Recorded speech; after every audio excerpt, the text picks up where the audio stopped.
Hello, my dear students. Welcome to Teacher at Home. Today, class, we are going to learn the fourth chapter Livelihoods, Economics, and Societies. In section 2, we will shift our focus to the study of livelihoods and economics. We will look at how the lives of forest dwellers and pastoralists changed in the modern world, how they played a part in shaping these changes. All too often, in looking at the emergence of the modern world, we only focus on factories and cities, on the industrial and agriculture sectors which supply the market. But we forget that there are other economics outside these sectors, other people too who matter to the nation. To modernize the lives of pastoralists, forest dwellers, the shifting cultivators, food gatherers often seem to be stuck in the past. It is as if their lives are not important when we study the emergence of the contemporary world. Chapters in section 2 will suggest that we need to know about their lives, see how they organize their world and operate their economics. These communities are very much part of the modern world we live in today. They are not simply survivors from a bygone era. Chapters 4 will take you to the forest and tell you about the variety of ways the forests were used by communities living within them. It will show how, in the 19th century, the growth of industries and urban centers, ship and railways created a new demand on the forest for timber and other forest products. New demands lead to new rules of forest use, new ways of organizing the forest. You will see how colonial control was established over the forests or forest areas were mapped, trees were classified, plantations were developed. All these developments affected the lives of those local communities who used forest resources. They were forced to operate within new systems, reorganize their lives, but they were also rebelled against the rules and persuaded the state to change its policies. The chapter will give you an idea of the history of such development in India and Indonesia. Chapter 5 will track the movements of the pastoralists in the mountains and deserts, in the plains and plateaus of India and Africa. Pastoral communities in both these areas form an important segment of the population. Yet we rarely study their lives. Histories do not enter the pages of textbooks. Chapter 5 will show how their lives were affected by the controls established over the forests, expansion of agriculture, and decline of grazing fields. It will tell you about the patterns of their movements, relationship to other communities, and the way they adjust to the changing situations. We cannot understand the making of the contemporary world unless we begin to see the changes in the lives of the diverse communities and people. We also cannot understand the problems of modernization unless we look at its impact in the government. Forest society and colonization. Colonialism. Take a quick look around your school and home and identify all the things that come from forests. Paper in the book you are reading, desks and tables, doors and windows, the dyes that color your clothes, spices in your food, the cellophane wrapper of your toffee, tin to leaf in bindis, gum, honey, coffee, tea, and rubber. Do not miss out the oil in chocolates, which comes from sal seeds, the tanning used to convert skins and hides into leather, or the herbs and roots used for medicine purposes. Forests also provide bamboo wood for fuel, grass, charcoal, packaging, fruits, flower, animals, birds, and many other things. In the Amazon forest or in the Western Ghats, it is possible to find as many as 500 different plant species in a forest patch. A lot of this diversity is fast disappearing. Between 1700 and 1995, the period of industrialization, 13.9 million square kilometers of forest, or 9.3% of the world's total area, was cleared for industrial uses, cultivation, pastures, and fuel wood. Why deforestation? The disappearance of forests is referred to as deforestation. Deforestation is not a recent problem. The process began many centuries ago, but under colonial rule, it became more systematic and extensive. Let us look at some of the causes of deforestation in India. Land to be improved. In 16, approximately one-sixth of India's landmass was under cultivation. Now that figure has gone up to about half. As population increased, over the centuries and the demand for food went up, peasants extended the boundaries of cultivation, clearing forests and breaking new land. In the colonial period, cultivation expanded rapidly for a variety of reasons. First, the British directly encouraged the production of commercial crops like jute, sugar, wheat, and cotton. The demand of these crops increased in 19th century Europe, where food grains were needed to feed the growing urban population.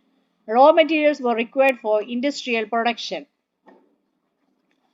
Absence of cultivation in the place does not mean the land was uninhabited. Australia, while the white settlers landed, they claimed that the continent was empty or terra nullish.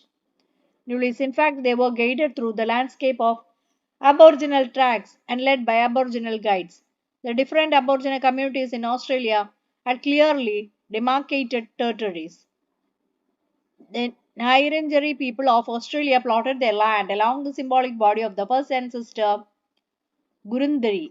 This land included live different environments, saltwater, riverine tracts, lakes, bush and desert plains, which satisfy different socioeconomic needs. Second, in the early 19th century, the colonial state thought that forests were unproductive.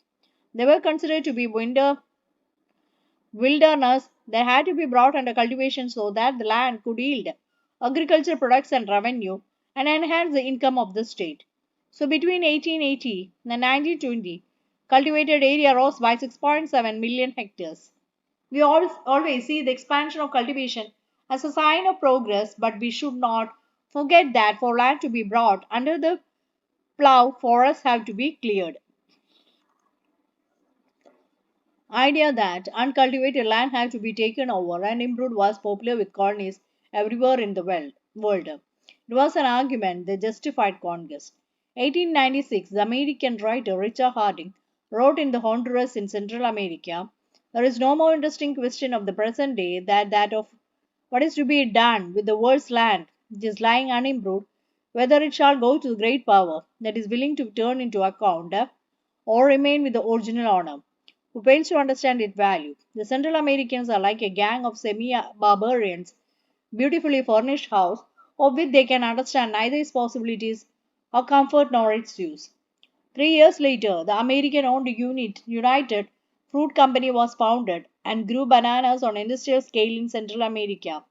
Company acquired such power over the governments of this country that they came to be known as banana republics.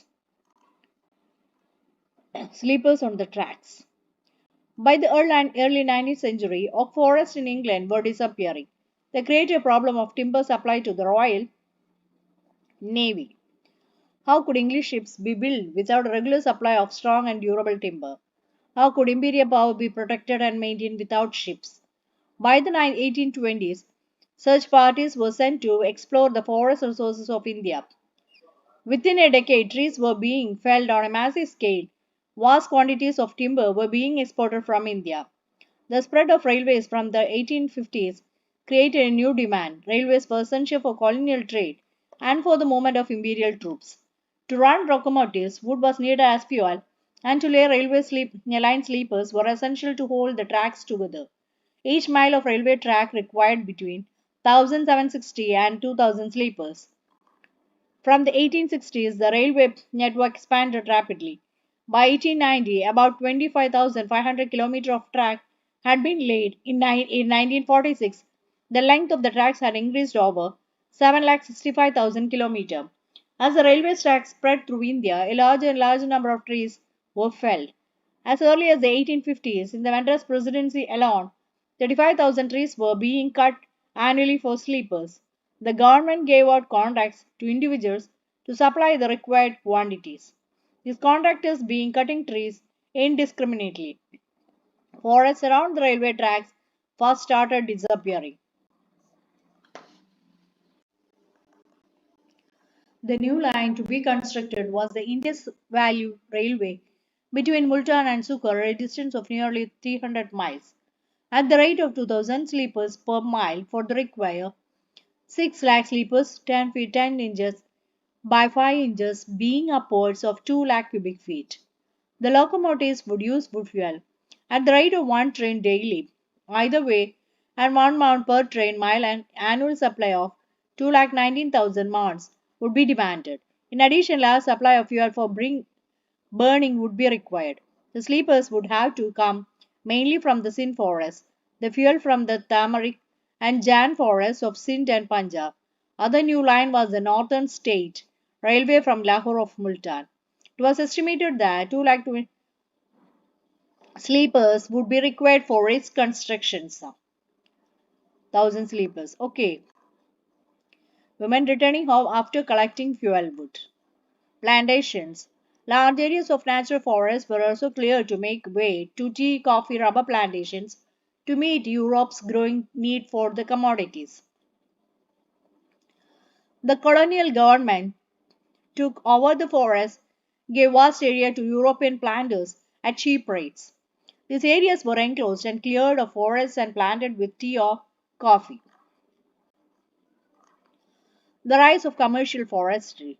In the previous sections, we have seen that the British needed forests in order to build ships and railways. The British were worried that the use of forests by local people and the reckless felling of trees by traders would destroy forests. So they decided to invite a German expert, Dietrich Bandrich, for advice, made him the first Inspector General of Forests in India. Brandis realized that the proper system had to be introduced to man in the forest and people had to be trained in the science of conservation. The system would need legal sanction. Rules about the use of forest resources had to be framed. Felling of trees and grazing had to be restricted so that the forest could be preserved for timber production. Anybody who cut trees without following the system had to be punished. So Brandis set up the Indian Forest Service in 1864, helped formulate the Indian Forest Act 1865. Imperial Forest Research Institute was set up at Dehradun in 1906. The system they thought here was called scientific forestry. Many people now, including ecologists, feel that this system is not scientific at all. The Imperial Forest School, Dehradun, India, the first forestry school to be inaugurated in the British Empire. In scientific forestry, natural forests, which had lots of different types of trees, were cut down. In their place, one type of tree was planted in straight rows. It is called plantation. Forest officials surveyed the forest, estimated the area under different types of trees, and made working plans for forest management. They planned how much of the plantation area to cut every year. Area cut was then to be replanted so that it was ready to be cut again in some years. After the Forest Act was enacted in 1865, it was amended twice, once in 1878 and then in 1927. 1878 Act divided forests into three categories: reserved, protected and village forests. The best forests were called reserved forests. Villagers could not take anything from the forest even for their own use. For house building or fuel, they could take wood from protected or village forests. However, the lives of people affected. Foresters and villagers had very different ideas of what a good forest should look like. Villagers wanted forests with a mixture of species to satisfy different needs: fuel, fodder, leaves. The forest department, on the other hand, wanted trees which were suitable for building ships or railways. They needed trees that could provide hardwood and were tall and straight. So particular species like tea and sal were promoted and others were cut. Forest areas, people use forest products, root, leaves, fruits and tubers for many things. Fruits and tubers are nutritious to eat, especially during the monsoons before the harvest has come in. Herbs are used for medicine. Wood for agriculture implements like yokes and plough. Bamboo make the excellent fences and is also used to make baskets and umbrellas. A dried, scooped out gourd can be used as a portable water bottle. Almost everything is available in the forest. Leaves can be stitched together to make disposable plates and cups. The Siadi creeper can be used to make ropes, and the thorny bark of the summer tree it is used to grate vegetables, oil for cooking, and to light lamps pressed from the fruit of mahua tree. The Forest Act meant severe hardship for villagers across the country. After the act, all the everyday practices, cutting food for their houses, grazing their cattle, collecting woods and fruits and roots, hunting and fishing, became illegal. People were now forced to steal wood from the forest. If they were caught, they were at the mercy of the forest guards who would take bribes from them. Women who collected fuel wood were especially worried. It was also common for police constables and forest guards to harass people by demanding free wood from them. How did forest rule affect cultivation? One of the major impacts of European colonizations was on the practice of shifting cultivation of Sweden agriculture. This is a traditional agriculture practice in many parts of Asia, Africa, and South America. It has many local names such as landing in Southeast Asia, milpa in Central America, chitmani or tav in Africa, and chana in Sri Lanka. In India, the panda, bewar, nevar jump, podu, kandat, and kumbri are some of the local terms of Sweden agriculture. In shifting cultivation, parts of the forest are cut and burned in rotation. Seeds are sown in the ashes after the first monsoon rains and the crop is harvested by October November.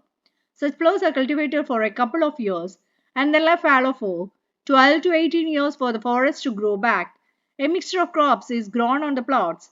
In central India and Africa, it could be millets, in Brazil, manioc, and in other parts of the Latin America, maize and beans. European foresters regarded this practice as harmful for the forest. They felt that the land which was used for cultivation every year could not grow trees for railway timber. When a forest was burned, there was the added danger of the flames spreading and burning valuable timber. Burning the forest spent off to plot. Shifting cultivations also made it harder for the government to calculate taxes.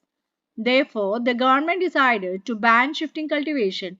As a result, many commodities were forcibly displaced from their homes in the forest. Some had to change occupations, while some resisted through large and small rebellions. Who could hunt? The new forest laws changed the lives of forest dwellers in yet another way. Before the forest laws, many people who lived in or near forests had survived by hunting deer, partridges, and a variety of new animals. Small animals. The customary practice was prohibited by the forest law. Those who were caught hunting were now punished for poaching. While the forest law deprived people of the customary rights of the hunt, hunting of big game became a sport. In India, hunting of tigers and other animals had been part of the culture of the court and nobility for centuries. Many Mughal paintings show princes and emperors enjoying a hunt. But under colonial rule, the scale of hunting increased to such an extent that various species became almost extinct. The British saw large animals as signs of the wild, primitive, and savage society.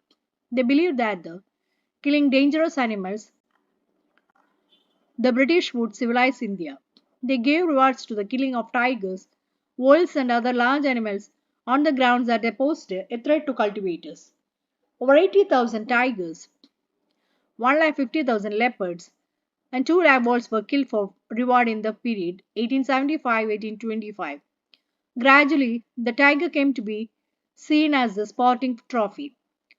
The Maharaj of Sarjura alone shot 1,175 tigers and 2,000 leopards up to 1957. British Administrator George Yule killed 400 tigers. Initially, certain areas of forest were reserved for hunting. Only much later did environmentalists and conservators began to argue that all the species of animals needed to be protected and not killed.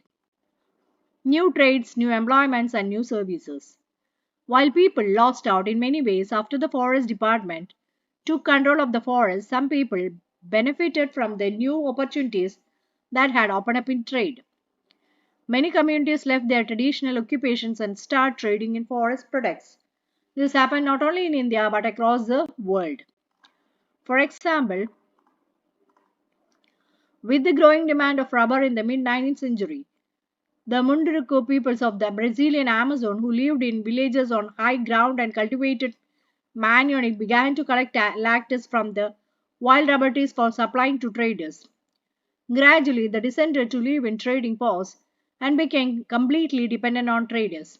In India, the trade in the forest products was not new. From the medieval period onwards, we have records of Adivasi communities trading elephants and other goods like hides, horns, silk, cocoons, ivory, bamboo, spices, fibers, grasses, gums, and resins through nomadic communities like the Banjaras.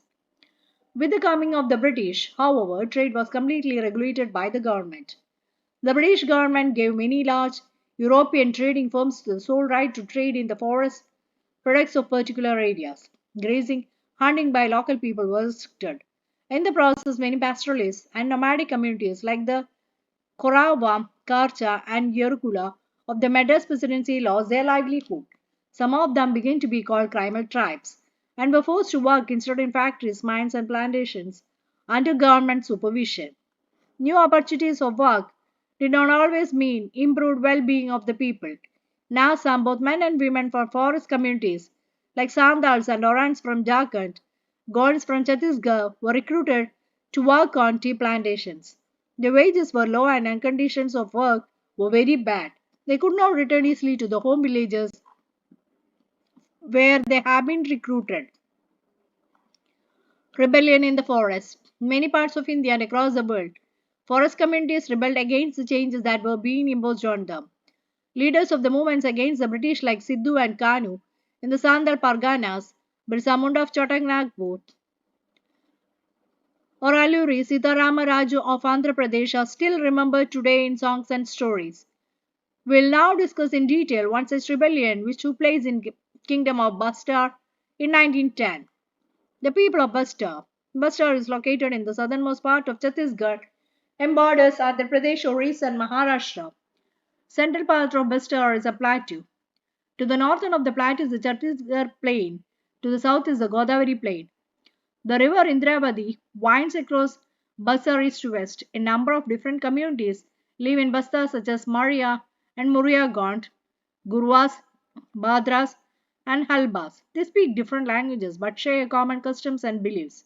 The people of Bastar believe that each village was given its land by the earth and in turn they to look after the earth by making some offerings at each agriculture festival. In addition to the earth, they show respect to the spirits of the river, forest, and the mountain. Each village knows where its boundaries lie. The local people look after all the natural resources within the boundary.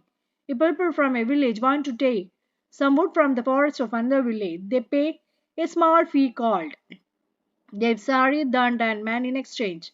Some villages also protect the forest by engaging watchmen, and each household contributes some grain to pay them. Every year there is one big hunt where the headmen of villages in Pargana, cluster of villages, meet and discuss issues of concern, including forest. Fears of the people. When the colonial government proposed to reserve two-thirds of the forest in 1905, stop shifting cultivation, hunting, and collection of forest produce, people of Vasa were very worried. Some villages were allowed to stay on the reserved forest on the condition that they worked free for the forest department in cutting and transporting trees, protecting the forest from fires. Subsequently, this came to be known as forest villages. People of other villages were displaced without any notice of compensation. For long, villagers have been suffering from increased land rents and frequent demands for free labor and goods by colonial officials. They came the terrible famines. 1899, 1900, and again in 1907, 1908, reservations proved to be last true. People began to gather and discuss the issues in the village councils in Badar, festivals, or whenever the headman and priests of several villages were assembled. Initiative was taken by the Durvas of the Kansa forest, where reservation first took place. Although there was no single leader, many people speak of Gundagur from village Netanga as an important figure in the movement. 1910, mango bombs and lump of earth, chilies, and arrows began circulating between villages. These were actually messages inviting villagers to rebel against the British. Every village contributed something to the rebellion expenses. Buses were looted, the houses of officials and traders, schools and police stations were burned and robbed, and grain distributed. Most of these were attacked and in some way associated with the colonial state and its oppressive laws. William Ward missionary who observed the events wrote, from all directions came streaming into Jagdalpur police merchants, forest peons, schoolmasters, and immigrants. Elders living in Bastar recounted the story of this battle that had heard from their parents. Podiyami Ganga or Gangapal was told by his father Podiyami Tokoli that the British came and started taking land. The Raja didn't pay attention to things happening around him. So seeing that land was being taken, his supporters gathered people. War started, his staunch supporters died and the rest were wiped. My father Podiyami Tokal suffered from many strokes, but he escaped and survived. It was a moment to get rid of the British. The British used to tie them to horses and pull them. From every village, two or three people went to Jagdalpur. Gargideva and Mikola of Chidpal, Dole and Adrabundi of Markamares, Vadapandu of Baleras, Unga of Palam, and many others. Similarly, Chanderu, an elder from village Nandrasa, said one of the people's sides were the big elders. The British sent troops to suppress the rebellion. The Adivasi leaders tried to negotiate, but the British surrounded their camps and fired upon them.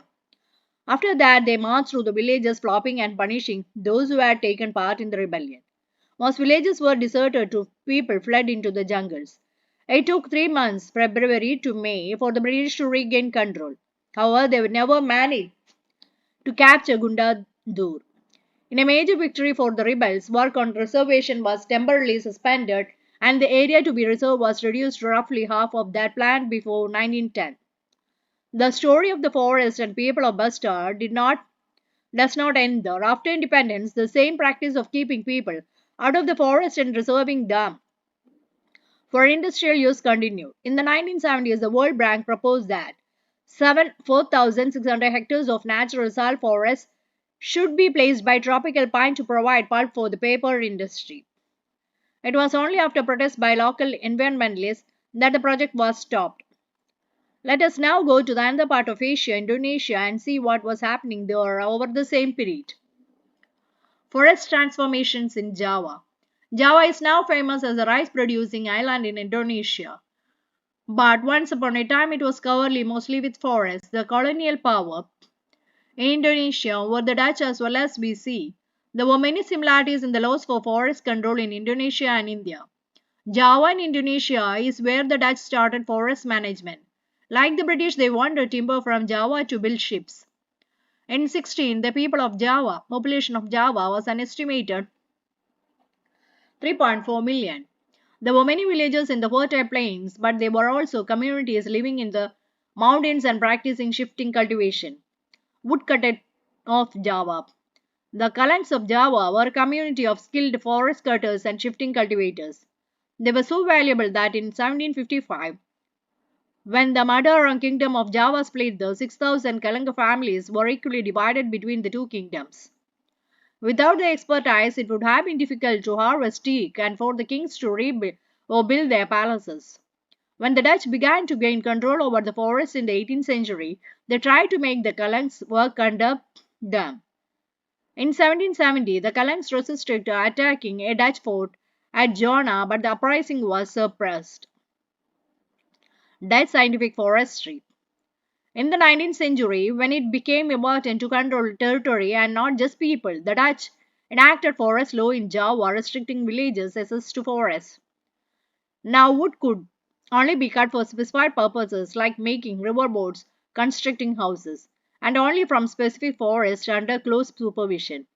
Villagers were punished for grazing cattle in young stands, transporting wood without a permit, or traveling on forest roads with horse, carts, or cattle. As in India, the need to manage forests for shipbuilding and railways led to the introduction of a forest service.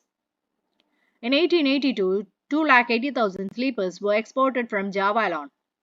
However, all this required labor to cut the trees, transport the logs, and prepare the sleepers. The Dutch first imposed rents on land being cultivated in the forests and exempted some villages from the rents if they worked collectively to provide free labor and buffaloes for cutting and transporting timber. This was known as the Blandong system. Later, instead of rent exception, forest villagers were given small wages, but their right to cultivate forest land was restricted. Semin's challenge. Around 1890, Surintiko Samin, or Rendu Blading village, a tea forest village, began questioning state ownership of the forest. He argued that the state had not created the wind, water, earth, and wood, so it could not own it. Soon a widespread movement developed amongst those who helped organize it, Samin's sons-in-law. By 1907, 3,000 families were following his ideas. Some of the Samins protested by lying down on their land when the Dutch came to survey it, while others refused to pay taxes or fines to perform labor. War and deforestation. The First World War and the Second World War had a major impact on forests. In India, working plants were abandoned at this time, and the Forest Department cut trees freely to meet British war needs. In Java, just before the Japanese occupied the region, Dutch followed a scorched earth policy, destroying sawmills and burning huge piles of gigantic logs so that they could not fall into Japanese hands. The Japanese then exploited the forest recklessly for their own war industries, forcing forest villagers to cut down trees. Many villagers used this opportunity to expand cultivation in the forest. After the war, it was difficult for the Indonesian Forest Service to get this land back. As in India, people's need for agricultural land has brought them into conflict with the forest department's desire to control the land and exclude people from it. New development in forestry. Since 1980s, the government across Asia and Africa had begun to see the scientific forestry and the policy of keeping forest communities away from the forest has resulted in many conflicts. Conservation of forests rather than collecting timber has become important goal. The government has recognized that in order to meet this goal, the people who live near the forest must be involved. In many cases across India, from Mizoram to Kerala, dense forests have survived only because villagers protected them with scared groves known as sarnas, Devarkundu, Khan, and Rai. Some villages have been patrolling their own forests, with each household taking in turns instead of leaving it to the forest guards. Local forest communities and environmentalists today are thinking of different forms of forest management. So that's all about this chapter. If you're interested, please do like, share, and subscribe my channel. Okay, thank you.